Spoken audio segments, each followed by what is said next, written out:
Bangalore in IT, there's telecom, there's banking, there's food, manufacturing. Yeah. So we've got quite a good broad range of industry. So I think a lot of those are positive. And I think then it looks at what sector you're dealing into. So what I see from our business, and we're into manufacturing, and we're into B2B primarily on major projects, but we have B2C consumer business as well. We see that the consumer business is strong. So when we're supplying to other manufacturers and downstream that are linked to consumers, it's strong, and we're seeing that positive growth.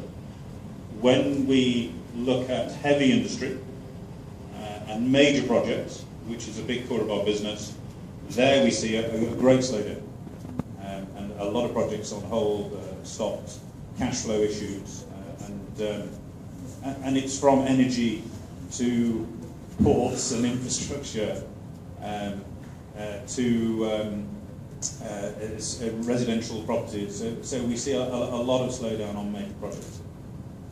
Why is that, do you think? And is there a difference which has happened over the last 2.5 years under the new dispensation, the new government? There's a few factors. Some are global factors, and maritime is a global issue. There's oversupply of new ships. So a glut of ships means low market rates and a lot of distress in both new building industries and ship owners. If you look at companies here, you know, the major engineering companies here, for instance, we see them affected as well. And you know, the typical majors here are into property to highways and ports, to energy, maybe chemicals, quite spread business. And even so, we see a lot of their projects are slowing down. And part of that is the clampdown on the banks. I think as we've recognised in India the non-performing assets, there's a different attitude now in banking. And the cash flow on a lot of projects has slowed down. Well, it's reassessed and understood, is that a profitable project? And these need rebooting quickly, because that's affecting a lot of companies. Apart from the consumer sector, which has been doing very well, no problems, maybe except now with the demonetization.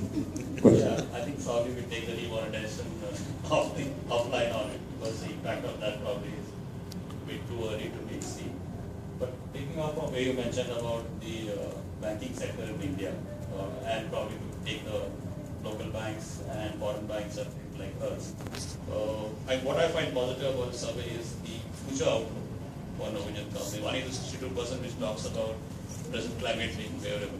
But I really like the fact that the 75% talks about future investments being created in the next 3 years. That means there's good optimism about the future, and that's where I presume that they're talking about setting up new plants, projects, and that's where banks like us come. So one of our main mandates for the bank in India is to support the Norwegian businesses which are existing in India, operating in India, as well as who are looking to come fresh in India. As far as banks in India are concerned, I think banks are stuck with NPLs, probably in the core sectors like steel, infrastructure, power, roads, etc. The government is making efforts to clear some of the cobwebs to ensure that banks can come back on track. But the contrast side to that, you see a huge demand for credit on the consumer side. So that has a spillover effect. So I think it's a bit of a transition phase as far as the Indian banks are concerned. But for banks like us, who are pretty strong, well capitalized, with the right project in India, whether it's backed by Norwegian companies or in the sectors that the bank has international or strategic focus like maritime and oil and gas, we are very willing to lend, given the right return as expected. Compare the guys above them are probably Singapore, Mauritius, where probably that's a real source of money. It is the 7th largest investor into India at a $9.2 billion. It's a pretty sizable sum. No, I mean, absolutely. $50 billion is the global corpus of it about. I mean, the total stock of foreign money in India, in Indian stock markets, is about $300 billion. So, we're talking about some very large sums of money here, which I'm sure will find its way here. Just to complete that point, Mr. Hellinge, from a government perspective, do you find that everything has been eased out now? I mean, it's in terms of regulation, a few years back under the previous government especially, there were some tax-related issues. Has all that been completely cleared out? I mean, it is essentially a function of whether it makes sense to put up a manufacturing plant in India purely based on demand and, of course, cost efficiencies. Are those the only two main dominant considerations, or are there other varied considerations which you need to kind of bother about and figure out? I think there's still a lot to do on the regulation side. It's definitely moving in the right direction, at least with goodwill. From goodwill to have it implemented may take some time, but we definitely see some areas which is very positive, like same tax system on different states. But for example, we have the Seafood Council here, and we're still struggling with the same taxes on whole salmon and processed salmon, processed salmon is up by up to 37%. Of course, that is a major barrier for one of our main export articles. Also, it takes too long to get the needed approval and to be certified to hand in proposals, etc. So there's much more to be done, but it's moving definitely in the right direction. Or same question to you? I'm of the same opinion, Sergey, that some good has happened during the last year, but there is a long way to come up to a good level. I think India is the ranking of 130 out of 184 countries in the world. In the context of business that we are doing in India, this situation is quite different, because what business we do in India, we are mainly into engineering services here, and we have close to 2,000 employees here. And what work we do is not only for the Indian projects in the upstream sector also, but it's a mix of international projects in the upstream sector. It's an integrated execution model that we have developed.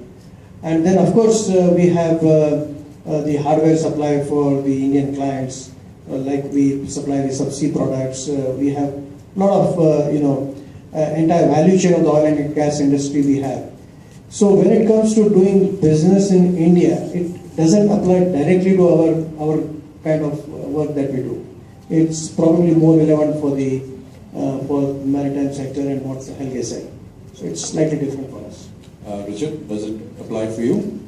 I mean, the question in terms of whether the government needs to do more and what exactly does it need to do more of? Of course, yes. They have a focus on this, and they've got the ranking of 130th friendly country to do business with. There's still some way to go there. But there's positive, as we've said in the survey, I think there's some very positive actions, and those including trying to get GST through and that's now confirmed for sometime next year. That's going to help. I think approvals take too long. We're investing at the moment in R&D, and we're being told that approval for an amendment on it will take 6 months. Now that's timescale does affect the business, and so if you want to really make it business friendly, that should be a single window approach. And some places, like we know Hyderabad, Telangana government are doing that very well.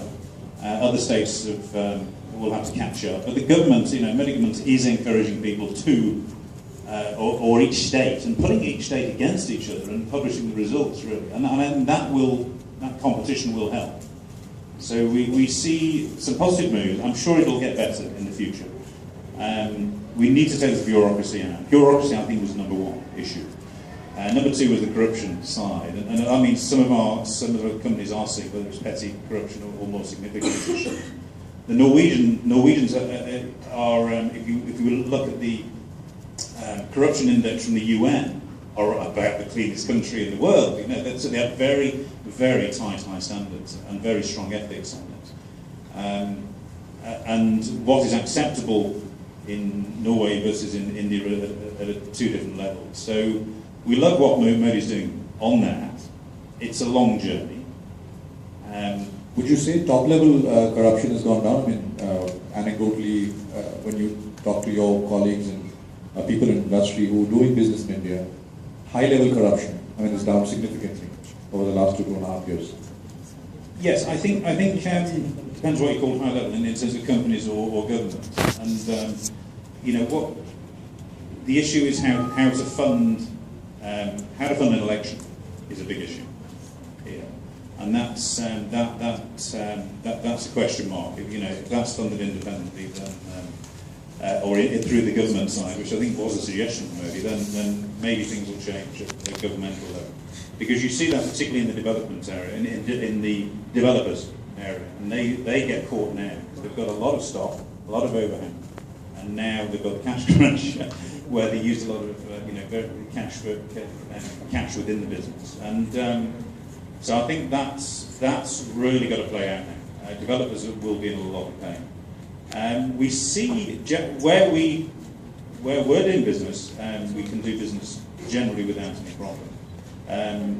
So we do sometimes see it, and then we ensure that that's open, transparent, and we avoid it because of course the perception in the Norwegian newspapers is very strong against corruption. So the Norwegian sector has to be very, very careful on this and not to get involved. So high-level corruption, I think, is reducing,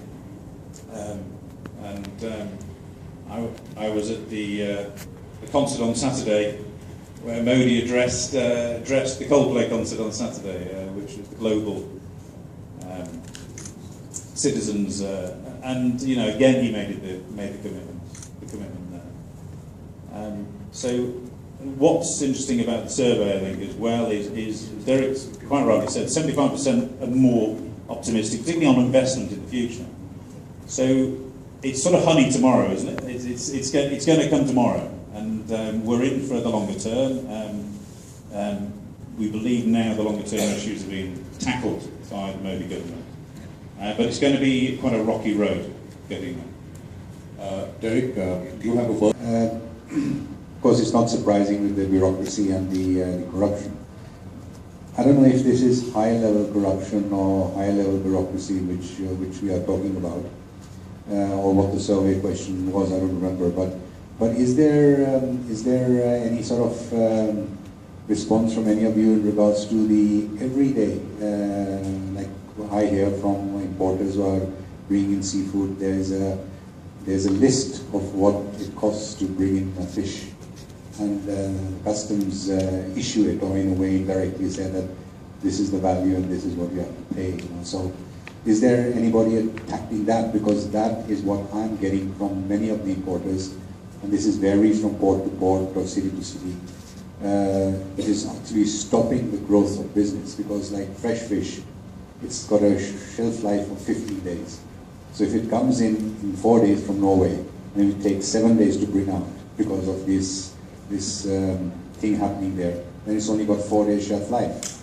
And even though the import duties go down in some future, if this is going to happen, then the growth of Norwegian seafood is never going to happen. So is there any issue about that, or how can one tackle that towards the authorities?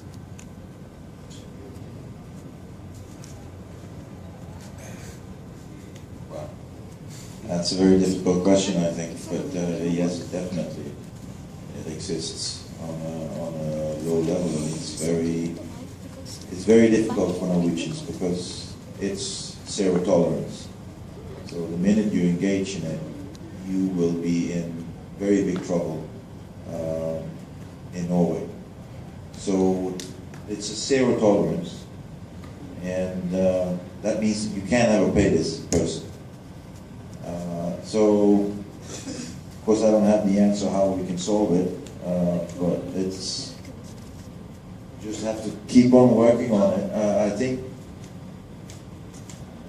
I saw some signs like half a year ago on the top of the streets here in Mumbai, basically saying if you knew about anyone who was trying to get bribed, this is the number to call. Right?